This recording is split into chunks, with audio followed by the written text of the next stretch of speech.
candlelight, carpet runners, and your first bell. You begin in darkness. The hour is so early that the streets outside are silent. Even the milkman's cart has not yet groaned into motion. The house you serve in sleeps still, the curtains drawn tight, but you do not sleep. You rise in your narrow bed in the servants' quarters, where the ceiling slopes and the air smells faintly of soot and starch. The blanket is coarse wool, prickling faintly against your skin, and the mattress dips where years of other servants have lain before you. You are told by rumor that Victorian servants enjoyed long rest, rising when the household did. That is the myth. The reality presses cold against your toes as you lower them to the bare floor. Servants rose before all others, often before dawn itself, to set the machinery of the house in motion. You sit, listen, and the first sounds begin. Somewhere in the corridor, sooty Meg the scullery maid stumbles past with an armful of coal, dropping one lump that clinks against the stair. She mutters at it, and leaves a smudge across her cheek when she wipes her forehead. Measured, the butler, clears his throat once in the shadows as though announcing the official start of the day. He carries a pocket watch he trusts more than his own heartbeat.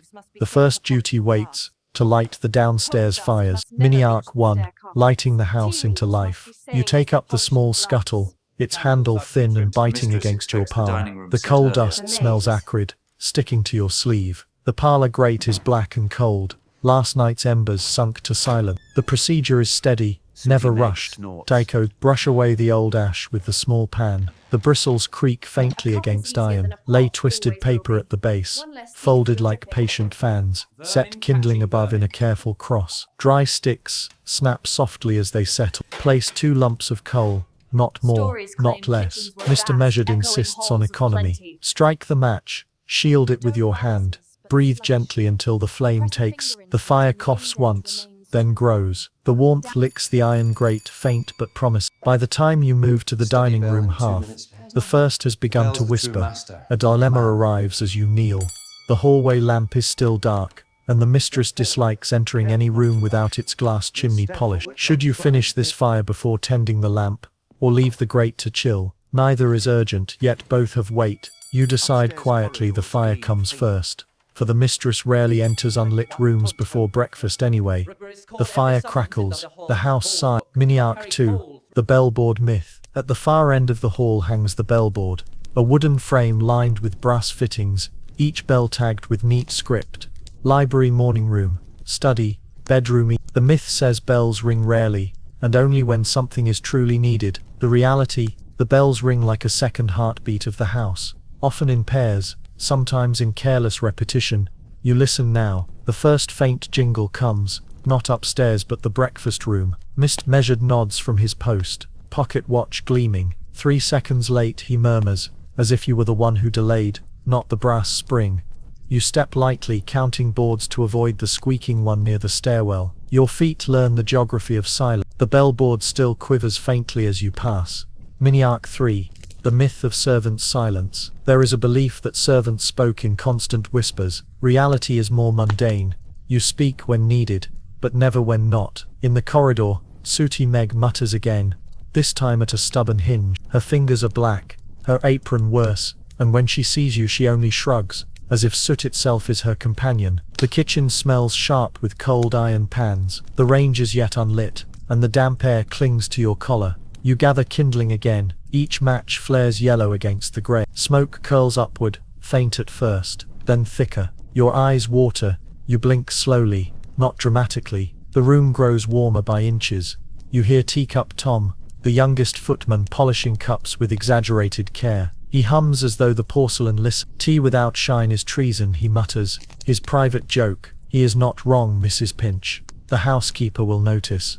Mini-arc 4, the step-by-step of hallway lamps. The lamp waits at its stand, its chimney dulled by smoke. You take it up gently. The glass feels oily, as if it has absorbed years of breath. The procedure repeats each morning. Kepri Masaura. Remove the chimney carefully. Tilt it sideways so soot does not scatter. Wipe inside with a rag dipped in vinegar water. The smell stings faintly, sharp and clean. Polish the outside with a dry cloth until your face, pale in dawn light, blurs faintly in reflection. Trim the wick to even height, like a student's fringe. Reassemble, Add a spoon of oil and strike a flame. The lamp glows, steady now, less smoky. You set it back on the stand. Light joins the fire. The room brightens, though softly. Mrs. Pinch enters, her notebook already in hand. She smells faintly of lavender, water, and ambition. She inspects the lamp with one glance. Acceptable, she says, which in her vocabulary is the closest word to praise. She scribbles in her ledger, ink scratching like a cricket. Mini-arc 5, Breakfast Shadows. The myth insists breakfast for the family is a lavish spread prepared fresh each morning. Reality, much is laid in advance, preserved carefully. Bread baked yesterday, fruit kept under netting, butter chilled in a cool pantry. You step into the pantry now. It is cold enough that your fingers ache. Rows of jars line the shelf, each labeled in Mrs. Pinch's sharp hand. Cheese smells faintly sharp, apples sweet but beginning to soften. You arrange them slowly, as procedure demands. Lay the cloth first, wrinkle-free, bread nearest the head of the table, fruit in the middle, balanced for symmetry, butter dish slightly off-center, but always facing east. Mr. Measured's quiet superstition. A small dilemma. The butter curls badly when sliced cold. You can present it ragged, or warm the knife subtly against the range. You choose the latter. The curls form smoothly, each one like a folded ribbon. Outside, a bell tinkles again. Morning room this time. Teacup Tom looks at you with mild panic. His cups still line the shelf, half polished. You nod toward the bell. He gulps and runs. The myth of silence fails again. You hear him muttering, "Please let it be a note, not a tray. Please let it be." The corridor swallows his voice. Mini-arc 6, the first breath of the house. By now the house itself is waking. Upstairs floorboards creak faintly as the family stirs. A door opens with a sigh. The bellboard flickers again. Another demand waiting. You pause at the base of the stair. The carpet runner muffles all sound, its pattern repeating in dizzying flowers. The railing smells faintly of polish, beeswax and turpentine blending into something sharp. You keep your hand off it anyway, lest you smudge what someone else spent an hour shining. Mr. Measured checks his watch. 4 minutes until the post, he remarks. Not to you but to the air. He believes the house obeys his clock more than the sun. Mrs. Pinch makes another note, ink blotted just slightly at the corner. Sooty Meg wipes her forehead, leaving another black streak. Teacup Tom returns, breathless, one cup clinking against another like timid bells. The house is no longer asleep, it is breathing. You walk slowly back toward the servants' hall. The fire whispers behind you. The lamp glows softly. The butter curls patiently on its dip. The bellboard quivers with the faint afterring of brass. The day has only begun, but the rhythm has already settled. Fire, lamp, bell, step, polish, note. The house stretches into wakefulness, and you drift with it, neither rushed nor delayed. The fire crackles softly as the morning grows lighter. The housekeeper's ledger and the butler's gospel. You sit in the servants' hall, a room that is neither grand nor neglected. The walls are plain plaster painted in a color once white but now the shade of bread left too long on the table. The table itself is long, scrubbed daily until the wood fibers rise and splinter faintly under your fingertips. A single clock ticks on the wall, but no one trusts it as much as Measured's pocket watch. The myth says the master of the house controls everything, every coin, every key, every crumb. The reality is simpler, quieter, more procedural. Much of the house belongs to Mrs. Pinch and Mr. Measured. She carries the ledger, he carries the key. Between the two of them, the household beats like a heart, quietly, steadily, with very little attention from the family above. Mini-arc 1, Mrs. Pinch's ledger. Mrs. Pinch enters now, skirts brushing faintly against the floor. Her notebook is already open, as though she has been writing in her sleep. The smell of her ink, iron gall, sharp and metallic, fills the small space when she sits. She writes quickly, almost impatiently, her pen scratching like a beetle against dry bark. She begins her morning inspection. First, the pantry lists flour, sugar, suet, soap. She reads each aloud, her voice clipped but never raised. 4 pounds of flour, 6 loaves baked, suet jar opened, 1/4 remaining. She pauses only to dip her pen again, the ink blotting slightly on the page. The ledger itself smells faintly of starch and lavender, the latter from the pressed sprig she keeps between the first pages. It is her superstition, though she would never call it that. The myth says housekeepers bark orders. The reality, Mrs. Pinch murmurs them like weather report. Quiet, inevitable, always written down. A small dilemma falls to you. A delivery of tea yesterday seemed lighter than it should have been. Do you mention it now, risk her displeasure, or allow the ink to record a fiction? You choose honesty quietly. Miss Pinch narrows her eyes, notes suspiciously light in her ledger, and nods once. That nod is enough. Miniac 2, Mr. Measured's Gospel. The door creaks. Mr. Measured enters, watch already in hand. He clears his throat softly as though declaring the service begun. His keys jingle faintly at his side, heavy enough to anchor him even when the air itself seems thin. He does not open a book. His book is the day itself. 14 minutes until the post, he remarks to no one in particular. 7 until the mistress descends. 3 until the study bell rings. If yesterday holds true, his voice is low but his tone leaves no space for questioning. For him time itself is a set of commandments. The butler's gospel of quiet timekeeping. Begin all tasks before they are noted. Open the door before a hand reaches the knob. Never allow the mantel clock to strike unanswered. If silence is broken, mend it with stillness. 3 seconds of delay are equal to 3 hours of disgrace. Teacup Tom listens with wide eyes, polishing a silver spoon as though the spoon itself might remember these commandments. Sooty Meg only sighs and smudges more coal across her cheek. You feel the weight of Mr. Measured's gaze. He looks not at you but through you, as if measuring whether you align with the ticking of his watch. Miniac 3, the myth of authority. The myth insists the master of the house gives constant orders. The reality, he barely stirs the machinery at all. His words fall occasionally, like stones dropped in a river, but the current is already flowing. Mrs. Pinch directs the maids with quiet ink strokes. Mr. Measured guides the footman with subtle throat clearing and pocket watch taps. The family expects breakfast to arrive at 9. It arrives at 9 because these two ensure it does, not because the master asked. You are given a task now. Prepare the sideboard in the dining room. You carry polished silver on a tray. Each piece reflects the dim gaslight, blurred and yellow. You set them down in order, knives aligned west to east, spoons nested like obedient geese, forks resting with their backs upward. A small dilemma. One fork has a bent tine. Do you hide it beneath the cloth knowing it will never be used, or present it and risk Pinch's sharp note in her ledger? You hide it quietly. Some rules, unwritten, live between the lines. Miniac 4, the rules of deliveries. A knock sounds at the service entrance. The grocer's boy appears, boots muddy, cap tilted. He smells faintly of onions and He hands over a crate smaller than expected. Mrs. Pinch inspects each item with surgical calm. Sugar, flour, soap. She frowns at the tea, lighter than promised again. She looks to you, expression unreadable. Here lies a procedure, unchanging. Note each shortfall in ink. Inform Mr. Measured. Mr. Measured clears his throat, notes the time, and records the boy's name in his memory. Deliveries continue, but the boy will not forget the gaze of the butler. The myth says all was honest.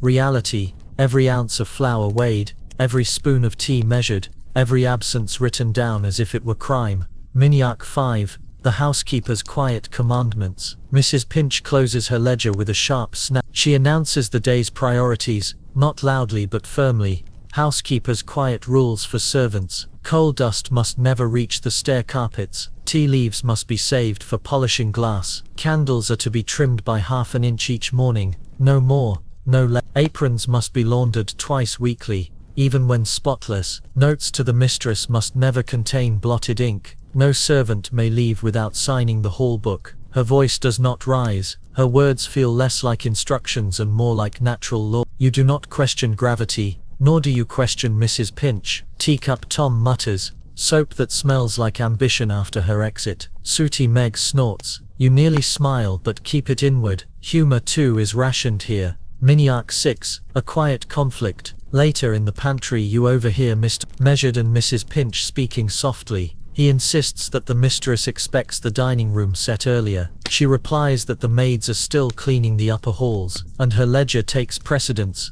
Their words are not sharp, they are careful, measured, like chess pieces moved deliberately. You feel the tension in the silence that follows, but neither raises their voice. In the end Mrs. Pinch writes a note in her ledger, dining room adjusted, and Mr. Measured clears his throat twice, which is his way of conceding.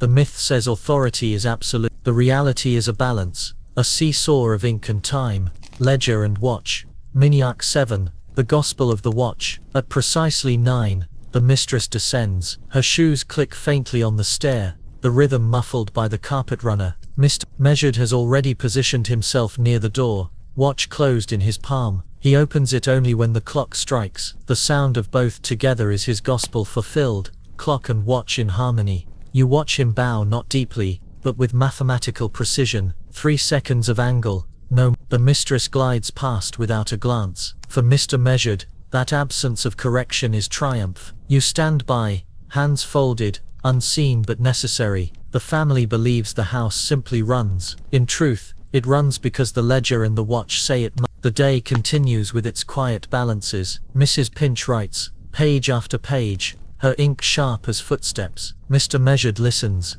every tick of his watch a silent command. Between them the household turns like a clock's gear. You are one of the smaller cogs perhaps, but without you the gear would slip. The myth of control fades, the reality settles. The house is a machine of ink and keys, of ledgers and gospel time. You drift with it, calm, unhurried, carried by its rhythm. The ink dries, the watch ticks, and the hall exhales into silence. Kitchen heat, bread, dripping and soap that smelled like ambition. You step into the kitchen, where the air is thick even before the range is fully awake. The walls are stone, the ceiling low, and the smell is a mixture of flour dust, damp coal and yesterday's onions. The myth says Victorian kitchens produced endless feasts of roast beef and puddings as though by magic. The reality, plain staples, careful rationing, and a constant undercurrent of smoke. Sooty Meg is already there, hair escaping her cap, fingers black from the coal scuttle. She mutters at the oven door which squeaks no matter how much grease she applies. Her muttering is part of the kitchen's soundscape,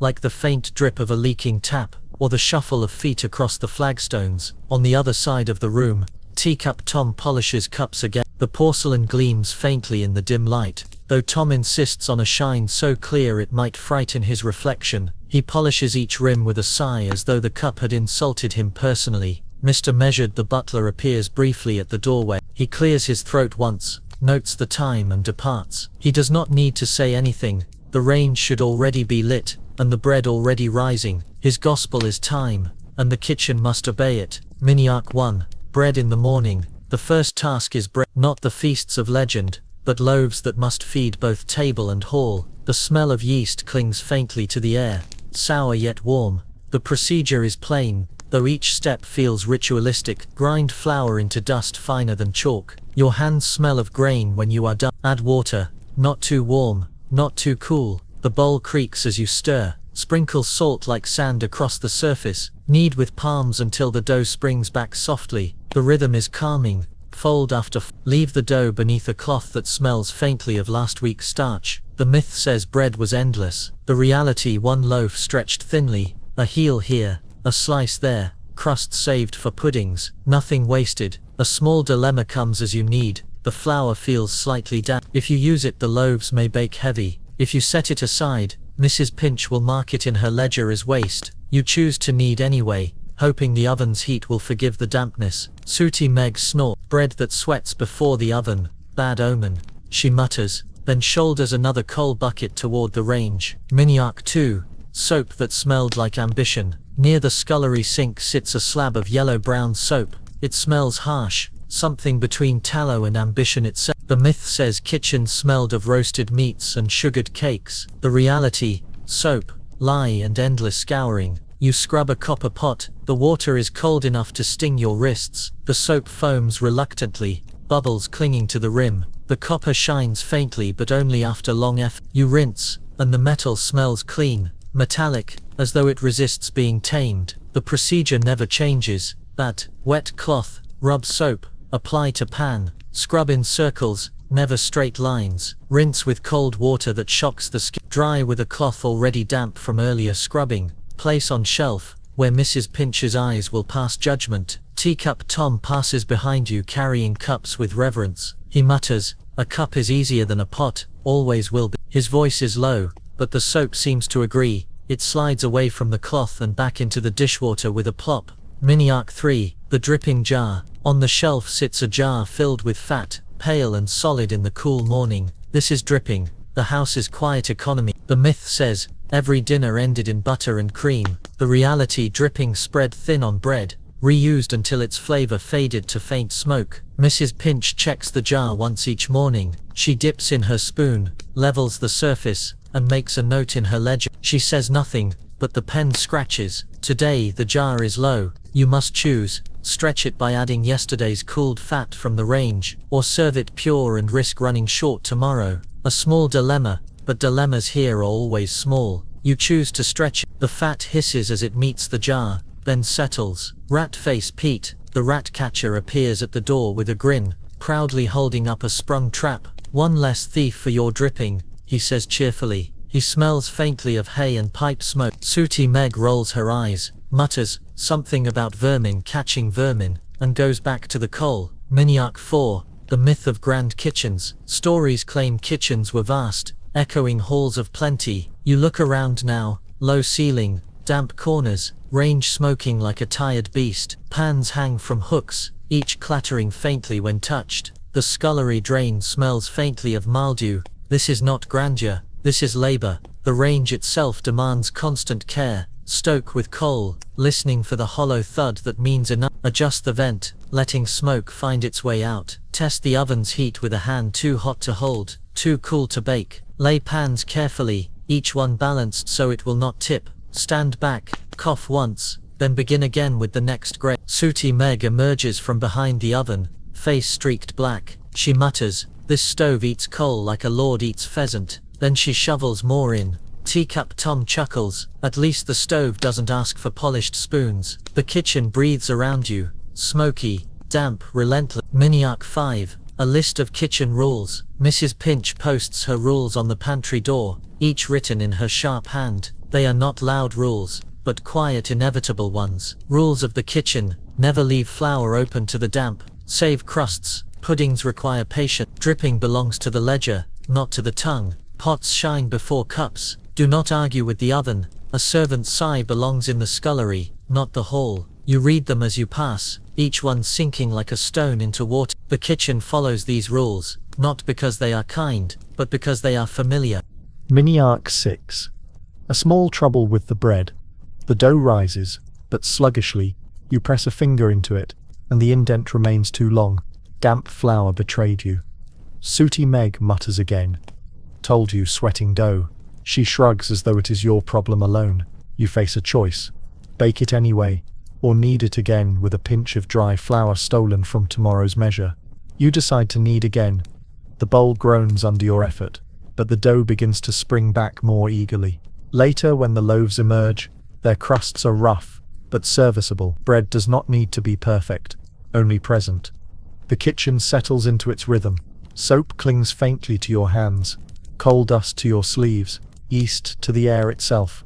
Teacup Tom hums, polishing the last cup until it gleams. Rat-face Pete vanishes again, muttering about traps. Mrs. Pinch closes her ledger with a snap. The myth of plenty dissolves. The reality of labor remains, plain but steady. You feel the weight of bread in your hands, the smell of soap in your nose, the sting of cold water at your wrists. And yet the house breathes easier for it. The range hums, the bread cools, and the kitchen exhales into warmth. Bells, boards, and footsteps like soft arithmetic. You stand in the servants' corridor, where the bellboard hangs like a silent overseer. It is a wooden frame with brass fittings, each bell connected to a wire that runs unseen through walls and ceilings. Each one bears a neat label in handwriting sharper than a pin. Study, morning room, breakfast room, bedroom east, nursery. The myth insists these bells rang rarely, only in emergencies or grand occasions. The reality: the bells ring like the quiet arithmetic of the house, summoning you in sequences of twos, threes, and sometimes in discordant unison. The brass fittings catch faint light from a nearby lamp. The air smells faintly of oil and dust, the scent of a hallway that waits but never truly rests. You brush your sleeve against the wall and feel its chalky texture, plaster long since dried and flaking. Mr. Measured hovers nearby, watch already in hand. He clears his throat once. The study bell in 2 minutes, he remarks, not as a guest but as if time itself has confessed its secrets to him. Sooty Meg rolls her eyes, black streak across her cheek as usual. Teacup Tom, polishing a glass at the sideboard, mutters, The bell's the true master, not the man. Mini Arc 1. The first ring. The morning morn bell rings. A sharp little jingle that quivers long after the pull is released upstairs. You step forward, careful not to rush. Mr. Measured's throat clears again, softer this time. His way of saying, "Steady now." The procedure is simple, but exact. Time at which bell rings. Never mistake the tone. Acknowledge with a slight nod, as though the bell could see. The walk toward the destination. Neither rushing nor dawdling. The pause at the door, knock softly 3 times. Wait 1 breath, then enter with hands visible. The myth says servants ran frantically. The reality, you move like an equation solved step by step. Inside the morning room, the mistress asks for nothing dramatic, only the curtains drawn wider. You obey silently, the fabric heavy in your hands, smelling faintly of dust and lavender. Light spills in, not golden but pale, the color of milk. Mini Arc 2. When 2 bells clash. No sooner have you left than another bell rings. At the same moment, the breakfast room bell trembles. The wires quiver on the board, the brass tongues tapping faintly as if bickering. Here lies the dilemma. Answer which first. If you go to the study, the master may grow impatient. If you go to the breakfast room, the mistress may notice the delay. Neither is urgent, yet both matter. Mr. Measured clears his throat, long and deliberate. Study precedes bread, he intones. A rule he has carried for years. You nod, accept his arithmetic, and step toward the study. Teacup Tom scurries toward the breakfast room, muttering about spoons being more forgiving than books. You walk softly, counting steps. 7 to the stair, 9 more to the landing, 12 to the study door. The carpet muffles everything, but your sandals still whisper. Soft arithmetic indeed. Mini Arc 3. The myth of lounging servants. Upstairs corridors gleam faintly with morning light. The myth insists servants lounged until summoned, perhaps drowsing on benches or sipping tea. The reality, every pause was filled with polish, fold or dust. Even waiting was active. You pass a side table. Its edge bears a faint smudge.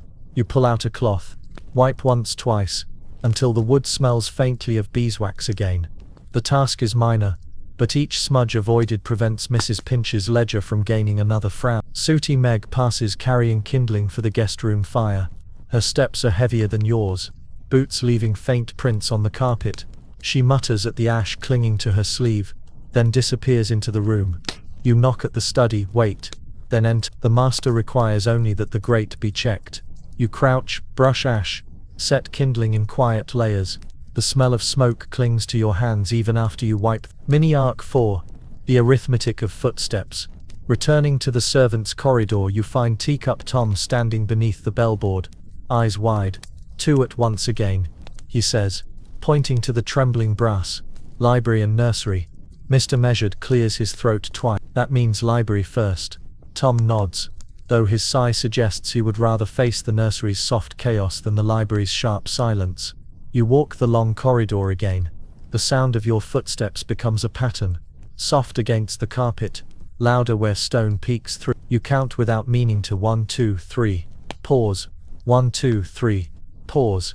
The rhythm soothes you. At the library the request is simple. Fetch a book from a high shelf. You climb the small ladder, the wood creaking softly under your weight. The smell of old leather surrounds you, dry and faintly musty.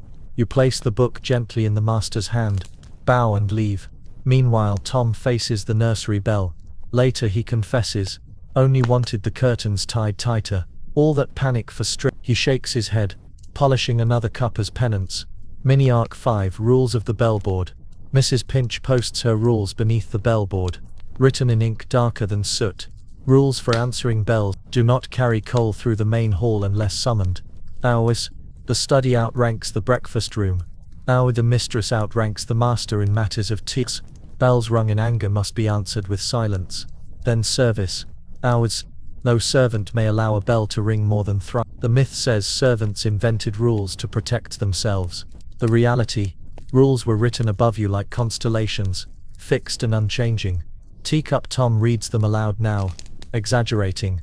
The mistress outranks the master in matters of tea. Even the stars know it. Sooty Meg smirks, black streaked face brightening for a moment. Mini Arc 6. A false alarm. Late morning brings a peculiar sound. The east bedroom bell jangles wildly, wires rattling against each other. You hurry, but when you knock and enter, the room is empty. The maid insists no one has pulled the cord. A false alarm. The myth says every bell had meaning. The reality, wires stretched, rusted, and twitched when the house settled in the wind. You report this to Mr. Measured. He clears his throat, taps his watch, and makes a note in his private book. The house rings for itself, he says softly, not entirely joking. Rat-face Pete, passing with a trap under his arm, mutters, even the walls want attention. Mini-arc 7, the day's quiet balance.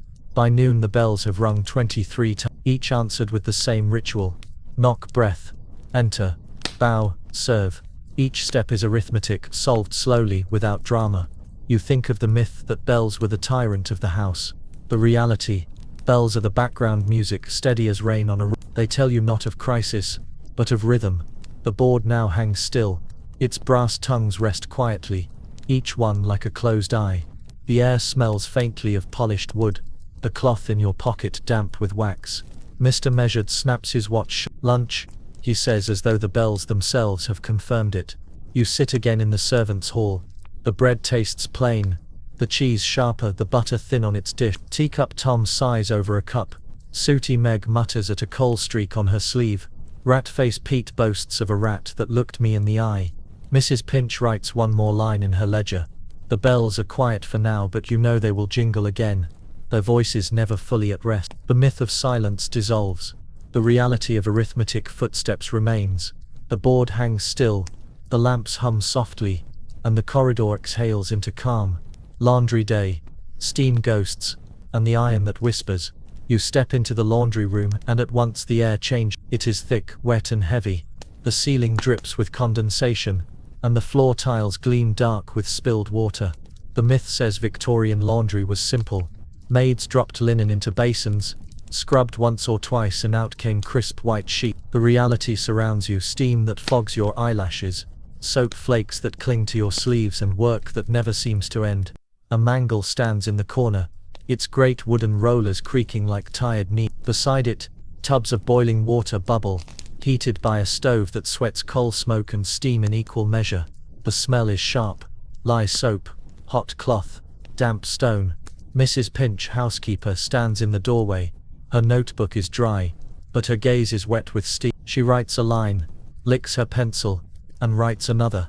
Collars must not yellow, aprons must not grey, sheets must smell of starch, not smoke. Her rules are ink before they are fabric. Mini-arc 1, the myth of pristine ease. The mistress upstairs believes linen is always white, as if whiteness is the cloth's natural state. That is the myth. The reality, bluing bags, starch, endless boiling, and hands rubbed raw. Sooty Meg carries a basket of soiled shirts to the first tub. She mutters at the weight. Her cheeks streak darker as the steam catches coal dust and paints her anew. Teacup Tom, passing through with a jug of clean water, smirks. You'll wash the black off your own face if you're not careful. Meg scowls, dips a sleeve, and splashes his shoe on purpose. The procedure begins. The steps are mechanical, yet they feel ceremonial. Soak in boiling water with soap flakes that sting your nose. Scrub against the washboard, the ridges rasping like a rasp on stone. Rinse in cooler water, hands red and numb. Dip into blue solution, a tiny bag swirled until water turns faint sky. A ring with aching wrists, water running down your elbows. Each piece passes from hand to hand, like pilgrims in a procession. Mini-arc 2, the steam ghosts. As more linen drops into tubs, the air grows foggy, shapes blur. Teacup Tom's head appears like a ghost behind steam, his cap beaded with droplets. The mangle moans as Sooty Meg turns its wheel, her arms tense, steam rising from her collar.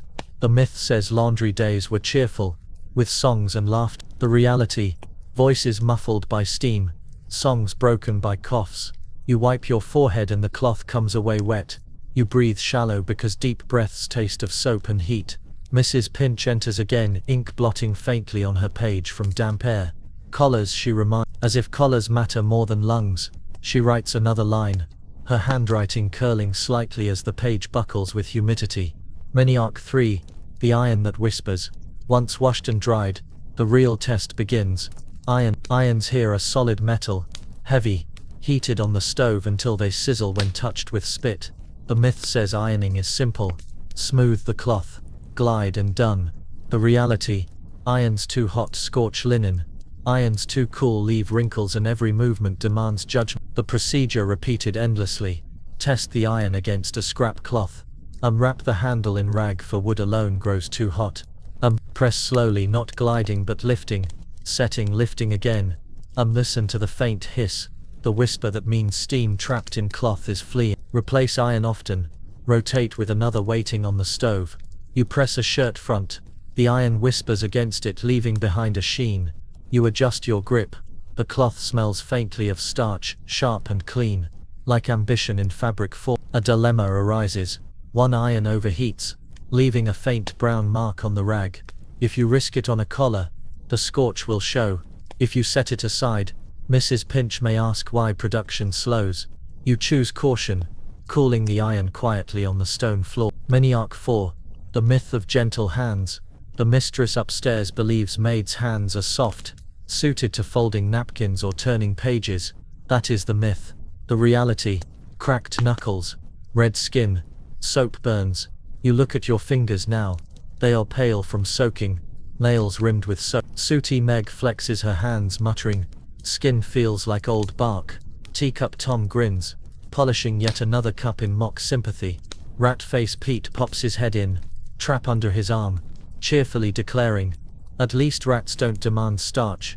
The steam swallows him before anyone answers. Maniac 5. Rules of the laundry. Mrs. Pinch has pinned a list to the laundry wall, written in her neatest script. The paper is wrinkled with damp, but the ink remains sharp.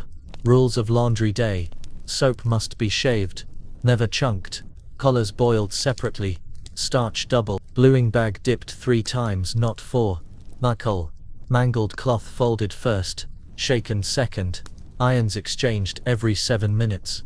No garment returns upstairs damp. Complaints belong in the steam, not the ledger. The rules sound like commandment. Each is followed not for joy but because disobedience means blot in the ledger. Maniac 6. A small trouble with the sheets. One sheet emerges with a faint tear near the hem. You spot it before the mangle swallows it. The dilemma: mend it invisibly, or present it honestly and risk Miss Pinch's sharp gaze. You choose to mend. Needle thread, small stitches. The cloth resists, damp and thick, but the tear vanishes under your care. Mrs. Pinch passes later, inspects with one raised brow. She writes nothing. Silence, in her ledgered world, is praise. Maniac 7. Folding as ritual. By afternoon, the piles of linen must be folded. The myth says folding is simple. The reality: folding is choreography. Step by step, like cloth on table, edges aligned, smooth with damp palm, pushing wrinkles out like air bubbles. Fold once, then again, corners perfectly matched. Uncle, press gently with palm, leaving faint handprint. I stack evenly, heaviest at bottom, lightest at top. Teacup Tom tries once, his fold uneven. Sooty Meg snorts, straightens it with one tug. Even ghosts fold better, she mutters. He bows mockingly, then continues polishing his eternal cups. The steam thins as fires cool. Irons rest silent on the stove, their whispers spent. Piles of linen stand like pale monuments, stacked neatly against the wall. The room smells of starch and faint lavender from the blue rinse. Your hands ache, but the cloth is smooth, white and waiting. The myth of pristine ease is gone. The reality remains: water, soap, steam and silence. You feel tired, but the house feels lighter. Its linen ghosts pressed into order. The mangle quiets, the irons cool, and the laundry exhales into stillness. Upstairs, downstairs, and the geography of invisible lines. You stand at the base of the great staircase, the one the family glides upon as though it were a stair. The myth says servants and family mingled freely, one household under one roof. The reality: invisible lines, divided every step, every hallway, every stair tread. You exist within these lines, moving along them like a shadow. The carpet runner stretches upward, red worn thin by countless feet. Brass rods hold it in place, each one polished until it gleams faintly even in the dim gaslight. The smell is faint, beeswax and wool. The sound is silence, for your steps must not be heard. Mr. Measured Butler appears behind you. He clears his throat softly. 7 steps, he murmurs. It is his rule. Never closer than 7 steps to a member of the family unless directly addressed. He checks his watch, nods, and disappears down the servants' passage. Miniarch 1. The myth of easy passage. The myth imagines servants moving freely through the house, welcomed everywhere. The reality is caution. Step aside in corridors, flatten against walls, wait at landings until the family passes. Even your gaze is trained. Eyes down, hands visible. Step silent. You ascend the back stairs first. They are narrow, steep, plain wood without polish. The banister is smooth where countless hands have gripped it. You pass quickly, the boards groaning faintly. These stairs belong to you. The grand staircase, carpeted and polished, belongs to them. Sooty Meg passes carrying kindling, muttering at every step. Stairs steeper than mountains, she says. Her apron smudges the banister with coal dust, and she sighs when she notices. She rubs it half-heartedly with her sleeve. Miniarch 2. Crossing paths. At the landing you pause. A door opens above. The mistress descending. You count the steps. 1, 2, 3. You flatten against the wall. Eyes lowered. Breath slowed. Her silk skirt brushes faintly against the carpet runner, whispering as it passes. The smell of lavender water follows her. She does not see you, and that is the point. Teacup Tom appears at the bottom of the stairs, tray in hand, cups rattling softly. He freezes, counts aloud under his breath. 1, 2, 3, 4, 5, 6, 7. Then begins to climb only after the mistress has turned the corner. He winks at you as he passes, though his tray wobbles dangerously. The myth says encounters were friendly exchanges. The reality, encounters were rituals of invisibility. Miniarch 3. The geography of rooms. You step into the upstairs hall. Its carpet is thicker, its air warmer. Portraits stare from the walls. Stern men, pale women, dogs with proud collars. Their painted eyes remind you of Mrs. Pinch's ledger, always watching, always judging. The invisible lines run here too. You do not enter the drawing room unless summoned. You do not step beyond the mistress's boudoir threshold without a knock. You move quickly past the library, where silence is deeper than any corridor. Ratface Pete passes, surprisingly, with a small trap hidden under his coat. He grins. Rats don't know lines, they cross where they please. Then he vanishes down the servant stair with his prize. Miniarch 4. The rules of movement. Mr. Measured once recited them, his voice flat as a sermon. Rules for servants' movement in the house. Yield staircases, landings and corridors at once. The road directly into family eyes unless spoken to. Prefer back stairs over front. Always. The Teacup Tom recites them now, mocking gently, as he polishes yet another cup in the corner. 7 steps, no squeaks, no squeals, no smudges. Sooty Meg rolls her eyes. Tell that to the stair. Miniarch 5. A gentle dilemma. As you move through the upper hall, a small dilemma appears. The young master glances up from his book as you pass. He smiles faintly, perhaps kindly, perhaps absent-mindedly. The rule says eyes down, hands visible, but courtesy suggests a smile in return. You hesitate. To smile risks stepping outside your invisible lines. To ignore risks appearing rude. In the end you choose the banister. You let your gaze rest upon the polished wood, admiring its grain, as though the wood itself required attention.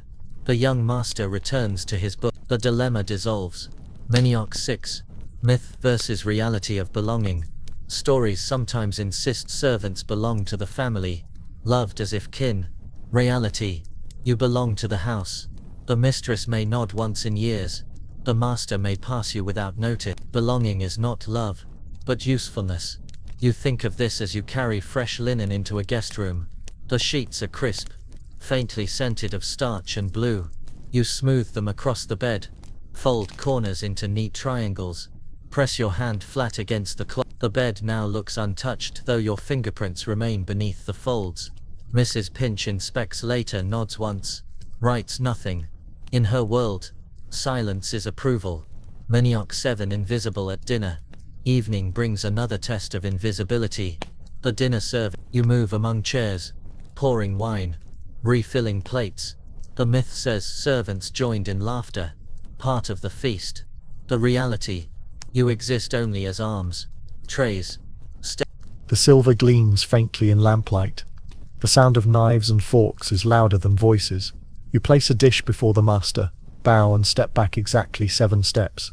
Mr. Measured nods slightly, his watch ticking in his pocket. Teacup Tom nearly rattles a spoon, but catches it just in time. His relief shows in the smallest smile. Sooty Meg is not here, she is below shoveling coal to keep ovens breathing. You pass unseen, yet the feast unfolds because of you. When the family retires, you retreat down the back stairs. The wood creaks. Your hands slide along the smooth rail. Your breath echoes softly in the narrow space. The invisible lines dissolve in darkness, though they will return with dawn. The myth of freedom fades. The reality of rules remains, invisible but firm. You belong not to people but to spaces, steps and silence. The carpet rests. The stairs groan, and the house exhales into stillness.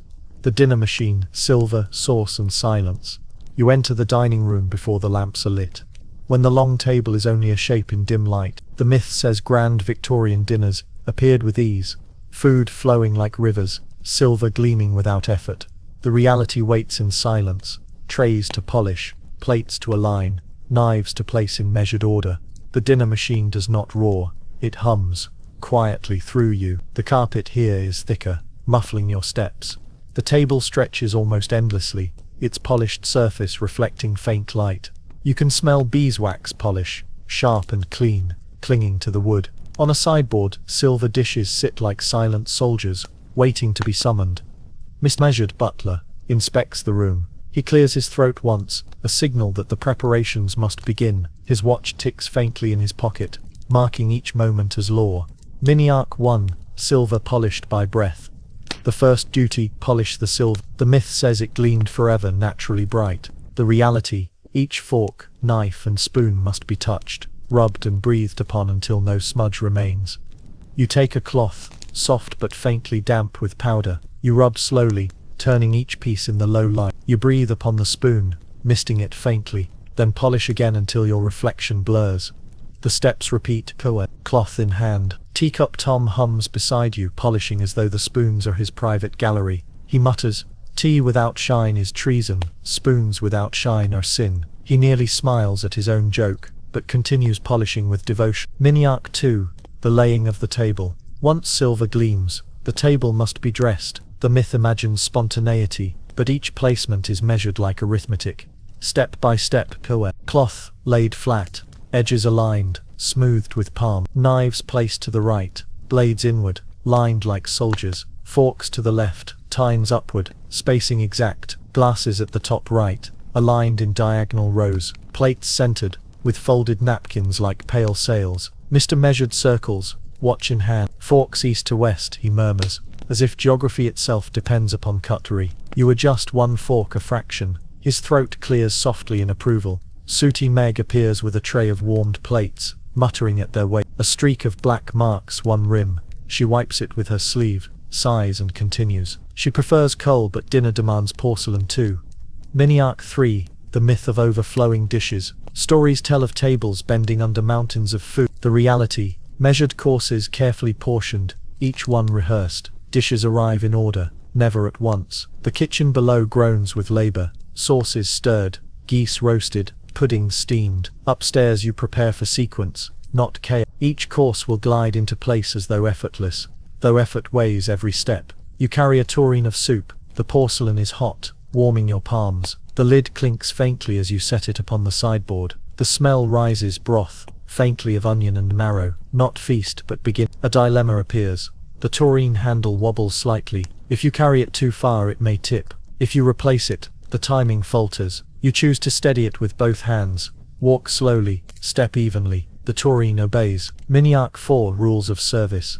Measured gathers the footmen, his voice low but stern. He recites the rules as if scripture, rules of dinner service. Plates carried with 2 hands, never one. Step on carpet edge, not center. Pour wine without sound. Stop before rim. Retreat 7 steps, bow 1. Silence is service. Words are waste. If a guest speaks, answer softly, never more than needed. Never turn your back upon the mistress while serving. You carry these rules like invisible weights. Every gesture is bound by them. Teacup Tom whispers, pour without sound, as if wine itself knows better. He smirks, but when Mr. Measured clears his throat, he straightens, serious again. Mini-Arc 5, the first course. The family gathers. The mistress sits at the head, her gown rustling faintly. The master settles heavily into his chair, coughing one. The young master glances about, half curious, half bored. You enter with the soup. The tureen steams, the ladle heavy. You pour into bowls, steady, wrist firm, never spilling.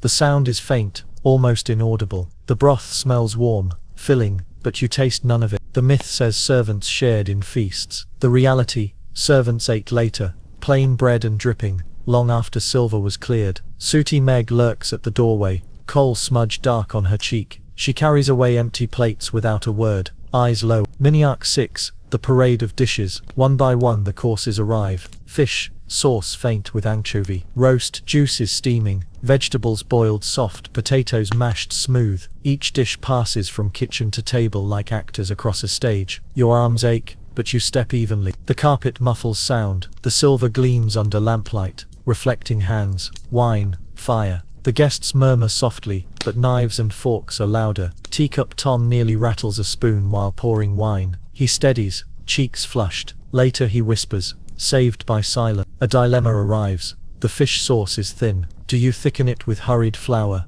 risk lumps, or serve it as is? The cook below chooses speed. You serve it without question. The guests sip, nod faintly, no complaint raised. Silence is 6. Mini-Arc 7, the myth of servants at ease. Outsiders imagine servants leaning against walls, resting between courses. Reality, trays carried, wine poured, plates exchanged, steps counted. No rest, only rhythm. You glance once toward Mr. Measure. His eyes are on his watch. His throat clears at precise intervals. He directs without speaking. You align with his rhythm. Sooty Meg passes again, carrying away dishes, muttering at grease on her sleeve. Teacup Tom polishes a stray glass mid-course, unable to resist. Rat-face Pete, not needed here, appears at the doorway anyway, grinning. No rats at dinner, he whispers, and disappears again. Mini-Arc 8, dessert and decline. The final course arrives, pudding, heavy with suet and spice. You set it gently before the mistress, bow once, retreat 7 steps. The sweet smell fills the air, mingling with lamp oil and faint coal smoke. Glasses are filled one last time, knives rest upon plates, voices soften further, dinner winds down. You clear plates, stacking quietly, balancing porcelain against silver. The table empties, the sideboard fills. The room smells now of extinguished candles, wax cooling into stillness. The myth of spontaneous feast dissolves. The reality is measured steps, polished spoons, whispered serve. You leave no trace of yourself, only gleaming silver and satisfied silence. The lamps dim, the cutlery rests, and the dining room exhales into quiet. Nightwork banking the fires, ghosting the corridors. The family retires upstairs, their footsteps muffled by carpet and routine. The house grows quieter, but it does not sleep. The myth says once lamps were dimmed, servants rested too. The reality, another shift begins, a quieter one, where the house is put to bed. The air cools as doors close above. A faint draft threads itself along the lower hall, carrying the smell of smoke, tallow, and dust. Your feet ache faintly inside stiff shoes, but your steps continue. Mr. Measured checks his watch and clears his throat softly. His signal, the night work must begin. Mini-Arc 1, banking the fires. The myth imagines fires extinguished at night, every grate gone cold. The reality, they are banked, coaxed to smolder until morning. The procedure is steady. Lay small cinders across, bridging the embers like careful scaffolding. Tilt the coal scuttle gently, add a measured layer, never too heavy. Close the vent a fraction, leaving breath enough for ember to survive. Listen for the sigh, the faint exhale of fire adjusting to its new weight. You kneel at the parlor hearth. The glow brightens under your touch, then hides again beneath the new coal. The room smells of ash and faint heat. The fire will live until dawn. Sooty Meg passes with her inevitable coal bucket, muttering, fires eat more in sleep than in waking. She wipes her forehead, smearing another streak across her cheek. She is almost as much soot as girl by this hour. Mini-Arc 2, the myth of still corridors. Stories suggest the house lay silent after dusk, like a painting. The reality, servants glide through corridors like ghosts, lamps in hand, checking locks, turning down covers, carrying last trays. You walk the corridor now, lamp glowing faintly. The flame flickers, its glass chimney warm in your palm. The walls smell of beeswax polish, faint turpentine and fabric that has absorbed years of coal smoke. At the far end, Teacup Tom delivers a tray with hot water for the mistress. The jug clinks faintly, but he steadies it, whispering to himself. No rattle, no spill. He places it on the washstand, bows slightly to no one, and retreats like a stagehand unseen. The corridor does not rest. It exhales, inhales, exhales again. Miniac 3, checking the locks. Ratface Pete appears at the side door, trap under his arm, grinning as always. Rats don't care for locks, he says, but you check them anyway. The myth claims doors were bolted once and forgotten. Reality, each checked twice, sometimes thrice. The procedure repeats. Slide bolt, hear the click, test the knob once, never twice. Tug gently on the chain, glance at the window latch, step back, lamp lifted, eyes narrowed. You move from door to door, lock to lock. The brass is cool under your fingers, the wood smells faintly of damp. Each click is a lullaby, the house closing its eyes. Miniac 4, the beds turn down. Upstairs, beds wait. The myth says sheets folded themselves, covers smoothed by magic. The reality, hands like yours fold corners, lift blankets, shake pillows. You enter the guest room. The air is cold, unused, carrying the faint smell of mothballs. You pull back the coverlet, fold it neatly at the foot. The linen sheets feel cool, stiff with stuff. You plump the pillows with slow pressure, listening to the faint hiss of air leaving them. Teacup Tom follows with a warming pan, brass lid clinking softly. He slides it beneath the sheets, counts to 12, slides it back. Warm toes make warm tempers, he whispers, repeating a rule passed down without humor. You finish, step back. The bed looks untouched, though you know your hands smoothed every crease. Miniac 5, the myth of rest. By now the myth insists you are free. The family sleeps and surely servants must sleep too. Reality, ledgers still written, boots still polished, cloth still folded. Mrs. Pinch appears in the servants' hall, notebook under her arm. Ink stains her fingers, ambition stains her expression. She checks aprons hung to dry, collars laid flat, a pile of gloves waiting to be brushed. She writes one line, laundry satisfactory. She writes another, boots not yet done. A dilemma for you, polish boots now, though your hands ache, or leave them for morning and risk her sharp nose. You choose to polish. The leather smells of tallow and polish paste, sharp and oily. You rub until the surface shines faintly, like calm water under moonlight. Miniac 6, night rules of the house. On the wall of the servants' hall, a list is pinned, faded, ink smudged, but legible. Rules for night service: lamps trimmed, oil checked, wicks cut square, fires banked, no flame left naked, doors locked, bolts tested, beds turned, pillows plumped, warming pans withdrawn, water jugs filled, placed on stand, boots brushed, gloves stretched, cloaks shaken, silence kept after the 10th hour. You read them slowly, the lamp flickering beside you. Each line feels inevitable, like the tick of a clock. Miniac 7, a small inconvenience. In the pantry you hear a faint creak. The myth says night is full of ghosts. The reality, wood warps, hinges complain, mice nibble. Still you pause. Do you wake Mr. Measured, report the sound, or wedge the door quietly and trust it will hold? You choose the wedge. A sliver of wood slides into place. The door sighs shut. The creak ceases. The pantry returns to silence. Ratface Pete later grins, claiming it was his rat leaving the house for good. Miniac 8, lamps dimmed. Near midnight, the final duty, dimming the lamp. You take them one by one, trimming wicks, lowering flames until only embers glow. The smell of oil is sharp, almost bitter. Glass chimneys warm your hands, then cool. The myth says lamps burned endlessly, hallways glowing bright. Reality, oil was rationed, every spoonful counted in ledger. Darkness was economy.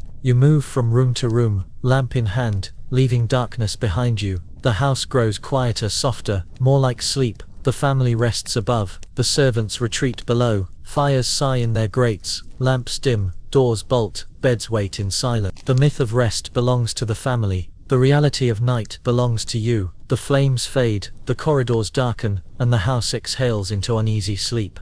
Pay, perks and the price of a ribbon. You sit in the servants' hall, where the day's work has quieted for a moment. The table stretches long, its wood scarred with years of knives and ink blots. A single candle flickers, throwing a dull light across plates of bread crusts and a wedge of cheese. The myth says servants were richly rewarded, pockets lined with coin, bellies filled with meat and pudding. The reality is plainer, modest wages, small perks, and the constant arithmetic of stretching both. The air smells faintly of stale bread, wax smoke and damp wool. The sound of boots drying by the fire punctuates the silence with faint crack. Teacup Tom polishes a spoon even now, as though silver might slip away if not watched. Sooty Meg leans back, coal streak across her cheek, muttering about her wages, as if each word were another smudge. Miniac 1. The myth of fat purse. In truth, wages were thin threads. Housemaids earned only a few pounds a year, paid not weekly but quarterly. Footmen fared better, mostly because they wore livery that spoke of status, not because their purses bulged. You count your own small coin. They clink softly in your palm, warm from your skin. Enough for a ribbon perhaps, or postage for a letter, but not both. Mrs. Pinch enters, ledger in hand. She writes each servant's pay in columns of neat ink. Her pencil smells faintly of cedar as she taps the page. £3 yearly she murmurs for one, 5 for another, plus board and lodging. Her tone is flat, as if reading from scripture.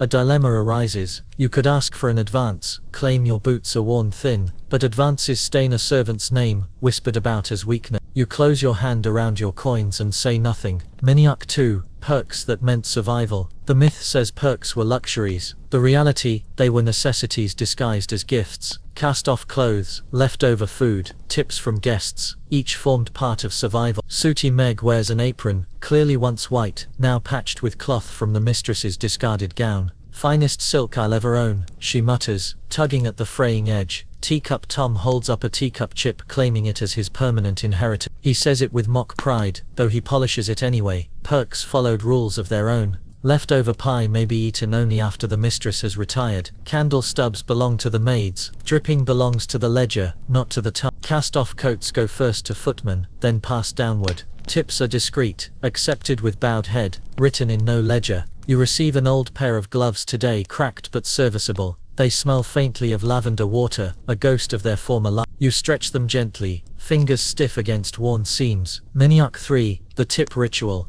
A guest departs, pressing a coin into your hand. The myth imagines tips fell like rain. The reality, they arrived rarely, and each demanded a ritual of acceptance. You bow, eyes down, fingers curled just enough to accept without seeming eager. You murmur thanks softly, never louder than the clink of coin. You slip it into your pocket without glancing at its value. Only later, in the servants' hall, do you draw it out, a shilling, bright against the dim candlelight. Teacup Tom peers over, whistling softly. Spend it on a ribbon, he teases. Rat-face Pete, leaning in the doorway, grins. Or a trap. Nothing says wealth like a trap with shut. He chuckles, disappears into the corridor, boots squeaking faintly. The dilemma returns. Save the shilling toward boots that will last a year, or spend it now on a letter home. Both feel urgent. You place it back in your pocket, undecided. Miniac 4. The myth of endless food. Upstairs the table gleams with roasts and puddings. The myth insists, servants ate the same. The reality, servants ate what was left, and sometimes what was nearly spoiled. Tonight it is pie, crust heavy, filling mostly potato. The smell is warm, though faintly sour at the edges. You eat slowly, grateful, but you notice Sooty Meg pushing aside the darker bits with her spoon.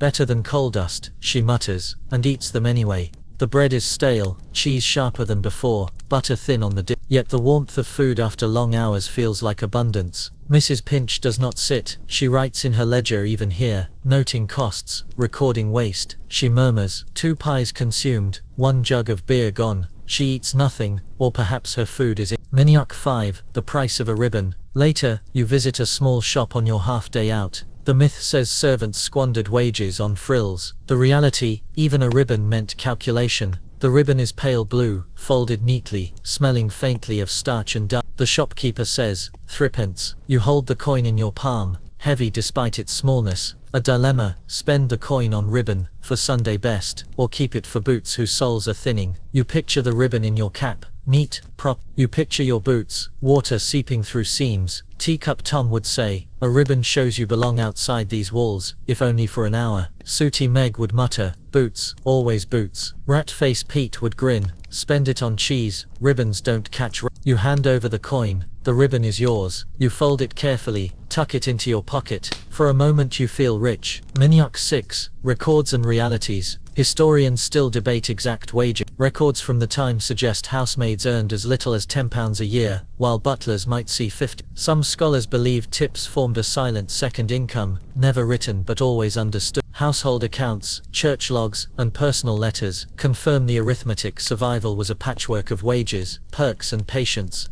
Mrs. Pinch's ledger reflects this patchwork. Her ink columns are strict, but between them lies the truth. Boots patched twice, aprons washed thin, gloves stretched a season too long. The ledger records pounds, shillings, pence, but not the size that accompany them. Miniac 7. A quiet calculation. Back in the servants' hall, you lay the ribbon on the table. The candle flickers across its pale surface. Sooty Meg eyes it, snorts. "Threepence for that." Teacup Tom lifts it, inspects the weave, nods in approval. "Worth £1 in dignity," he declares. Rat-face Pete pokes his head in, grins. "If the ribbon catches rats, I'll buy one myself." You tuck it away again, safe. The price feels heavy, but the color feels lighter than coal, lighter than starch, lighter than ink. The myth of fat purses fades. The reality rests in your palm, a ribbon, a coin, a slice of pie, a pair of cracked gloves. Payment is not abundance, but the quiet arithmetic of survival. The candle gutters, the ledger closes, and the servants' hall exhales into silence. Days off, days on, church, markets, and letters with dictionary creases. The week stretches long, each day measured by bells, ledgers, and Mr. Measured's pocket watch. But even in this clockwork life, a half-day of rest exists. The myth says servants had full freedom on Sundays, strolling as they pleased. The reality, freedom rationed by the mantel clock, timed as carefully as tea. The servants' hall smells of damp wool and coal smoke. Boots line the wall, drying slowly, stiff with polish. The air is heavy, but lighter than on workdays, for today promises a few hours of air beyond the gates.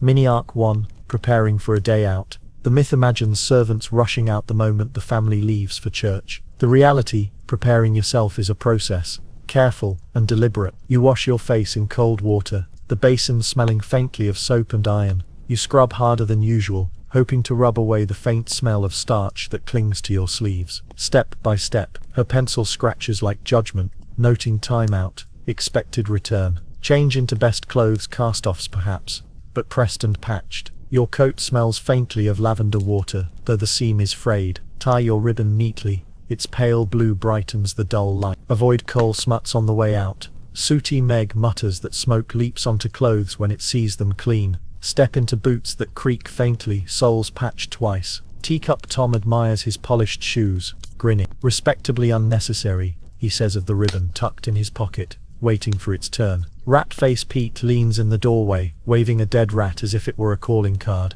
"My day out's already done," he says cheerfully. Miniac 2. The church myth. The myth says servants flock to church out of piety. The reality, church was attendance as much as devotion, a place to be seen, judged and confirmed respectable. You sit in a pew at the back, the air smelling of damp stone and candle wax. The vicar's voice drones steadily. Words about duty and humility, you let them wash over you, a steady hum like the hiss of irons on linen. The mistress glances back once, noting presence, attendance recorded silently, as binding as Mrs. Pinch's ink. Sooty Meg shifts beside you, coal streak faint even here. Teacup Tom sings softly, his voice flat but earnest. Rat-face Pete, miraculously scrubbed clean, smirks through the sermon, as though rats in pews would be less trouble than parishioners. Miniac 3. Markets and streets. After service, the streets open to you. The myth imagines servants shopping freely, coins spilling, laughter ringing. The reality, threepence here, two there, each coin counted twice before it leaves your palm. The market smells of wet wool, horses, and roasted chestnuts. You pass stalls of ribbons, apples, second-hand books with spines cracked. A dilemma, spend your coin on a letter home or save it for boots. You pause at the stall where paper and envelopes are stacked. The paper smells of starch, the envelopes faintly of gum. You choose the letter, though boots will wait. Teacup Tom buys sugared almonds, holding them like treasure. Luxury measured by ounces, he says solemnly. Sooty Meg buys nothing, muttering about coal dust on clean sleeve. Rat-face Pete boasts of a second-hand coat, grinning at its faint smell of mothballs. Miniac 4. Letters with dictionary creases. Back in the servants' hall you sit with paper before you. The myth says servants wrote fluent, flowing letters. The reality, Many leaned on borrowed dictionaries, folding and unfolding pages, until creases cut across words. You dip pen in ink, scratch across the page. The smell of iron gall rises sharp. You pause often, uncertain of spelling. The dictionary lies nearby, pages creased where common words hide. Dear, faithful, yours, step by step, bet, begin with dear mother, ink blotting faintly. Write of health, of weather, of work softened into polite. Avoid complaint, words travel slowly but sting quickly. Fold carefully, seal with a dab of wax. Set aside, waiting for post. You imagine the letter carried miles, folded and opened again, creases deepening, until paper itself remembers your hand. Mini Arc 5, the myth of leisure. Upstairs the family enjoys leisure, reading, riding, tea. The myth says servants did too in their hours free. The reality, half day off is still part day on. You return at the tick noted in Mrs. Pinch's book, boots dusty, ribbon faintly wilted. She checks her watch, nods curtly, writes your return. Then work resumes. Fires need tending, boots need polishing, cloths need folding. Your half day shrinks to memory before the clock strikes again. Teacup Tom sighs, as he polishes yet another spoon. Freedom measured in hours,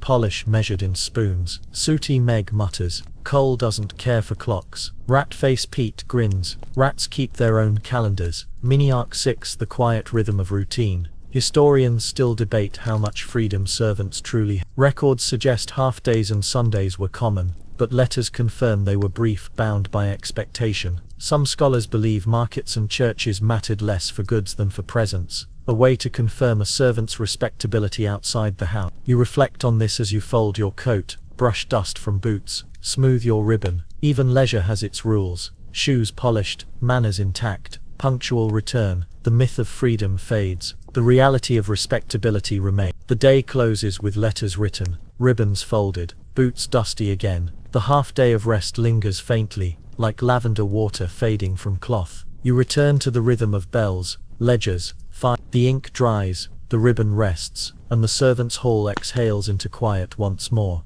Scandal, myth, and the house that doesn't blink. The house sits in the evening like a great closed eye. Lamps glow behind curtains, fires hum in their grates, yet the building feels watchful, as if walls themselves record every movement. The myth says scandal lived only upstairs in parlors and drawing rooms, where reputations could unravel with one misplaced word. The reality, scandal, myth, and rumor trickle downstairs too, though softened, disguised, and quietly folded into work.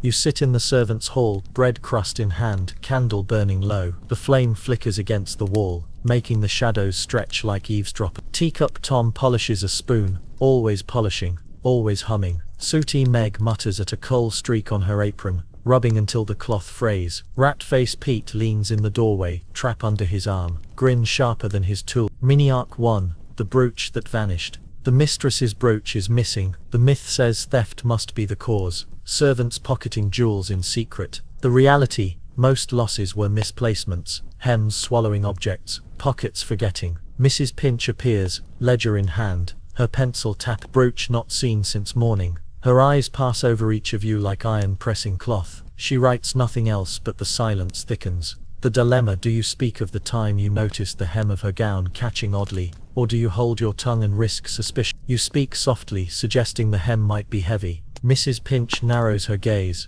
then nods once. Sooty Meg later discovers the brooch nestled in the dress's lining, recovered with little fuss. The ledger receives one line, brooch located, nothing more. Scandal dissolves into Mini Arc 2, the dumb waiter ghost. The dumb waiter creaks at midnight, ropes groaning though no one pulls them. The myth, the house is haunted. The reality, wood swells, ropes tighten, the weight of years making mischief. Teacup Tom swears he saw the tray rise without hand. Ghost of spoons past, he whispers. Sooty Meg smacks him with her rag, muttering, ghosts don't polish silver. Rat-face Pete grins, if it's a ghost I'll trap it too. Still, when the dumb waiter rattles again, you pause. The dilemma: do you wake measured, risk his disapproval, or wedge the tray quietly and hope the noise fades? You wedge it, the rope stills, the house sighs, the ghost, if it ever existed, is silenced by wood and wedge. Mini Arc 3, the myth of poisoned gossip. The myth insists gossip among servants was dangerous,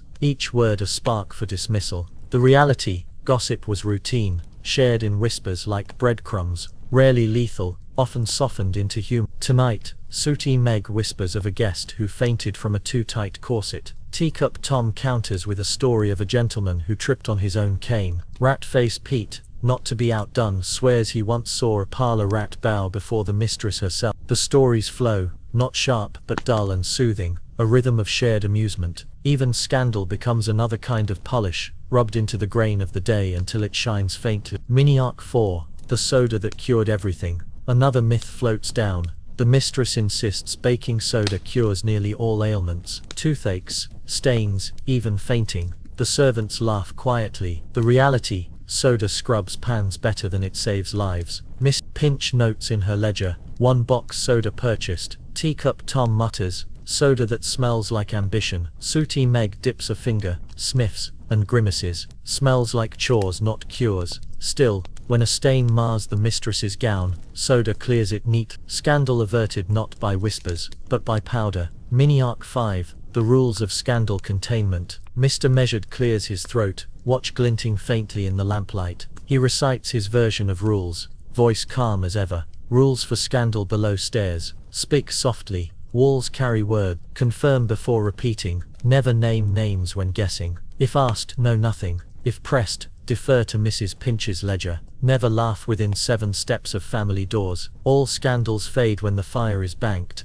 The rules sound more like a lullaby than a warning. You nod, absorbing them like a hymn you already know by heart. Mini Arc 6, a false accusation. Later a handkerchief goes missing. Whispers stir. Teacup Tom pales, for he polished spoons nearby when it vanished. Sooty Meg mutters suspicion. Rat-face Pete grins too widely, making himself guilty by humor alone. The dilemma, accuse quietly, or search silently. You choose the latter. Beneath a cushion, the handkerchief appears, fallen unnoticed. You present it without comment. The ledger receives no note. The scandal dissolved. Teacup Tom exhales loudly, then polishes his spoon twice as long. Sooty Meg mutters an apology too low to hear. Rat-face Pete chuckles. Even handkerchiefs run away from work. Mini Arc 7, the house that doesn't blink. You realize, as evening stretches, that the house itself feels watchful. Every creak of stair, every whisper of curtain, every tremble of the bellboard seems like an eye-opening. The myth says servants worked unseen. The reality, the house always noticed. You walk softly down the corridor, lamp in hand. The walls smell faintly of polish and damp. The carpet muffles your steps, but you feel them echoed in wood beneath. The portraits lining the walls gaze silently, their painted eyes reflecting lamplight. You wonder if scandal truly matters, or if the house itself swallows it all, storing it in plaster and wood. Wait, the myth of grand scandal dissolves. The reality is quieter. Misplaced brooches, rattling dumbwaiters, whispered jokes, handkerchiefs found beneath cushions. Scandal downstairs is not thunder, but drizzle, soft, steady, absorbed by the hand. The lamps dim, the ledger closes, and the house exhales into silence. Still watching, still waiting. Winter without drama. Frosted panes, quiet stoves, and the long exhale. The season turns. Frost creeps along the windows, tracing patterns like pale lace. The myth says Victorian houses conquered winter with roaring fires and endless coal. The reality, drafts slid under doors, water jugs froze in bedrooms, and servants worked hardest when the cold pressed heaviest. You wake before dawn, the air sharp enough to sting your nerve. Your breath escapes in a thin cloud, vanishing before it rises. The blanket is coarse, the mattress colder than stone. The fire in the servants' hall has not yet been lit, and the floor beneath your feet feels as though it holds ice within it. Sooty Meg stumbles past with a coal bucket already, muttering, "Cold eats coal faster than mouths eat bread." A streak of black crosses her cheek, frozen into place. Teacup Tom holds a mug between his hands, empty, warming his palms on memory alone. Measured checks his watch, clears his throat and announces, 3 minutes until the first bell. Winter or no, his gospel does not change. Mini Arc 1, frosted panes. The myth says frost was charming, decoration upon glass. The reality, frost was hunger and chill, forming inside as well as out. You wipe your sleeve against the window, leaving a clear patch that fogs again instantly.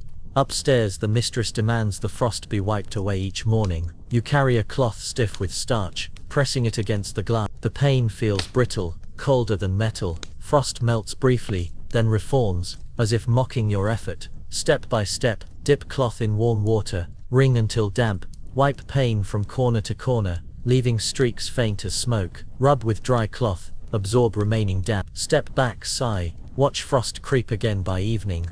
The pane gleams briefly, then whitens once more. The house exhales indifferent. Mini Arc 2, quiet stoves. The myth imagines roaring stoves, halls filled with warmth. Reality, most rooms remained cold, stoves rationed by coal and ledgers. Fires were banked in only a few chambers, leaving corridors like tunnels of ice. You kneel before the parlor stove, hands stiff, coal dust biting your knuckle. The procedure repeats from memory. Rake embers forward, lay cinders across, tilt scuttle gently, listen for the sigh. The stove glows faintly no more. Sooty Meg mutters, enough to warm a teaspoon. She shovels more coal though her hands tremble. Teacup Tom hovers near, polishing a glass with breath fogging the rim. At least it shines, he says, though his lips are blue. Rat-face Pete bursts in, trap under his arm, cheeks red from outside. Even rats hide in winter, he declares cheerfully, stamping his boot. Snow melts onto the floor, leaving dark patches that Mrs. Pinch will surely record.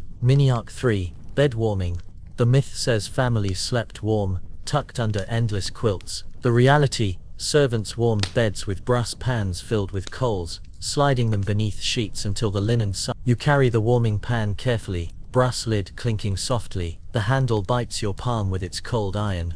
Step by step, rest the pan on the hearthstone, until metal holds heat. Lift by handle, test balance so lid does not chatter. Slide beneath sheet near foot of bed, move in slow ovals, count breaths to 12, move higher, count again, withdraw, listen for sheet's faint sigh. The linen smells faintly of coal, warmth settling into fibers. You fold the blanket back, satisfied. Teacup Tom mutters, warm toes, warm tempers, his favorite proverb. Sooty Meg snorts, until coal runs out. Mini Arc 4 drafts and door sausages. Cold creeps not only through glass but under doors. The myth says heavy drapes stopped drafts entirely. The reality, servants rolled door sausages, cloth tubes stuffed with sawdust to block the chill. You carry one now, its fabric patched, seams rough. You lay it across the threshold, the draft weakens, but still whispers faintly. The sausage smells faintly of damp sawdust, like a forgotten corner of the attic. Mrs. Pinch inspects later, nods once, writes nothing.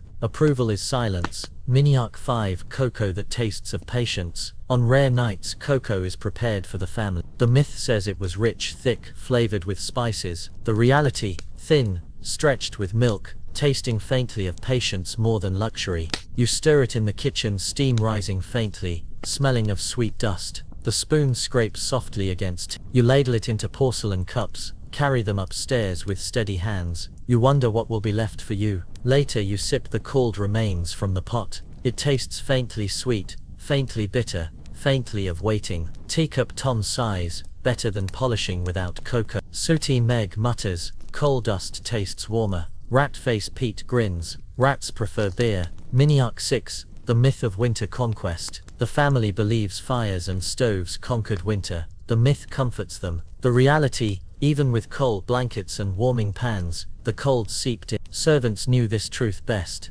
their hands red, their boots stiff with ice. Historians still debate how families endured cold houses. Letters mention frozen ink, frost on pillows, boots lined with newspaper. Some scholars believe the rhythm of chores, banking fires, trimming lamps, rolling sausages, was as much survival as comfort. You believe it too, as you rub your stiff fingers together, warming them by the faint glow of a stove barely alight. Mini Arc 7, a gentle dilemma. The coal bin runs low, only one scuttle remains tonight. The mistress may call for her fire at midnight. The master may wake earlier than usual. Which room receives the coal?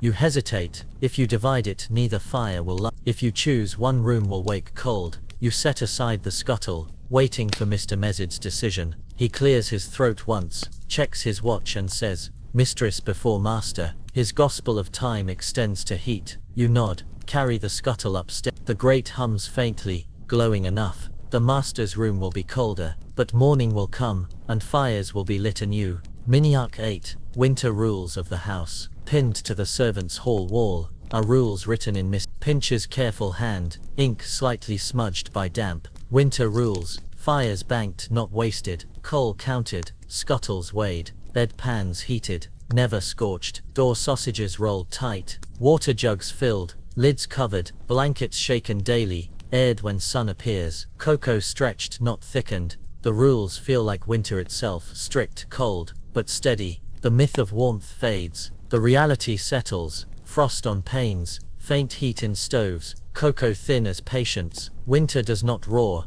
It lingers, quiet, heavy, conquered only by routine. You lie in your narrow bed, blanket coarse, ribbon folded in your pocket. Frost creeps again across the glass. The fire downstairs sighs in its sleep. The house breathes, and you breathe with it. The panes frost, the stoves hum faintly, and the house exhales into its long winter rest.